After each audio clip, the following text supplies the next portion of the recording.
Downtown Chicago, 1984. There was a new office building being constructed across the street from where I worked. And so watching the progress of the construction became a sort of daily ritual for me, just as I assume it was a ritual for you to watch the construction of this church building a few years ago. The difference is that in 1984, construction suddenly stopped. I heard that they ran out of money. For the rest of my time in Chicago, that unfinished building stood as a sort of testament to poor planning. The owners of that building should have listened to Jesus' words in today's gospel. Which of you wishing to construct a tower does not first sit down and calculate the cost to see if there is enough for its completion? Most of us do that.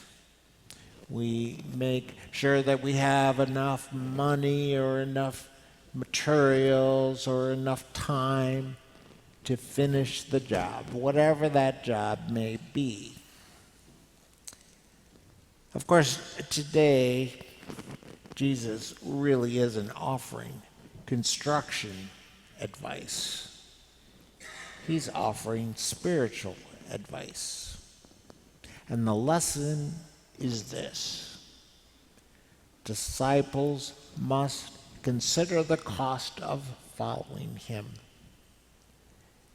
Disciples with a capital D, the original 12, and disciples with a small d, all of us. We have to count the cost because Jesus calls us to do the right thing, not the easy thing. Some years ago, my sister Annie told me that she got a phone call from one of her son's teachers when he was in second grade. The teacher called to tell her that Brian had been disciplined that day for lying. So in between the time of that phone call and Brian's bedtime, Annie thought of a story.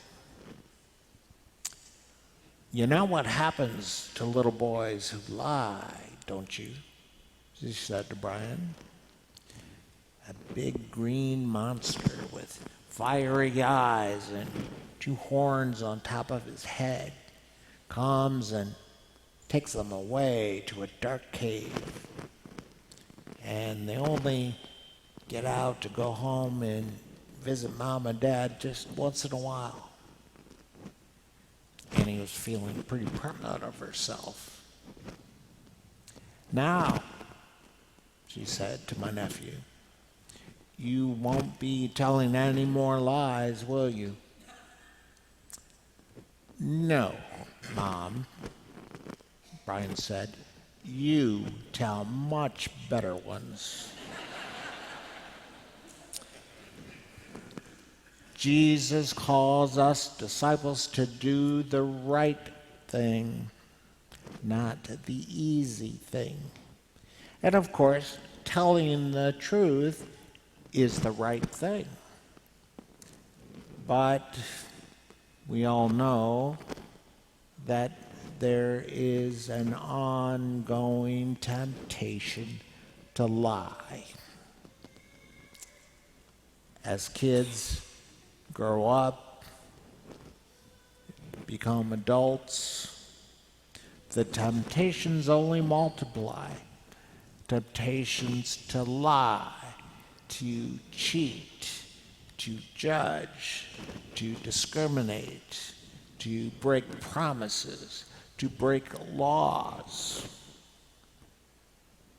the world's laws and God's laws. Now, maybe we're all too familiar with the bad news of our sins, so it's good, important to be reminded of the good news. There is a solution, and that solution is right behind me. I assume I'm pointing to it. The solution, that big crucifix, reminds us that Jesus died for our sins. We have been saved. And now Jesus calls us, disciples, to do the same thing, to die. Not to die physically, but to die to ourselves, to live for God and others. And one of the ways that we do that is to sacrifice some of our things.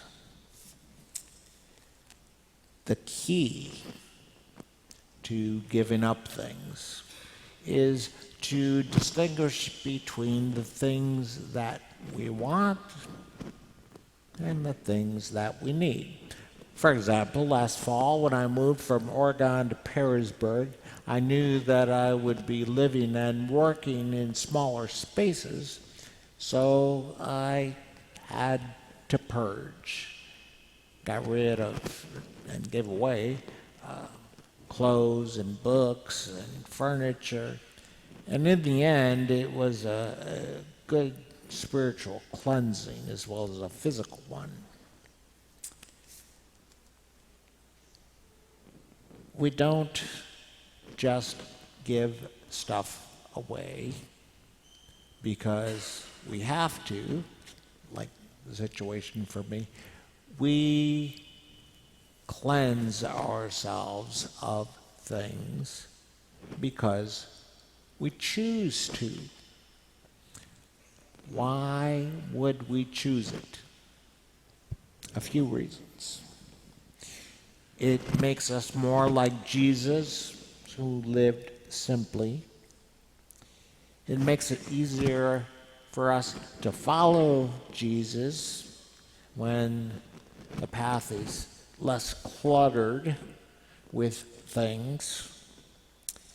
And giving away things makes us more open, physically as well as spiritually, more open to receiving the grace of God, which, of course, is the real remedy to our sins. Discipleship, sacrifice are usually not easy, but they are the right thing to do. Sit down, make a plan, calculate the costs, follow through. You'll discover the meaning of life, living for God and for others. Here and hereafter. Let us stand now to profess our faith.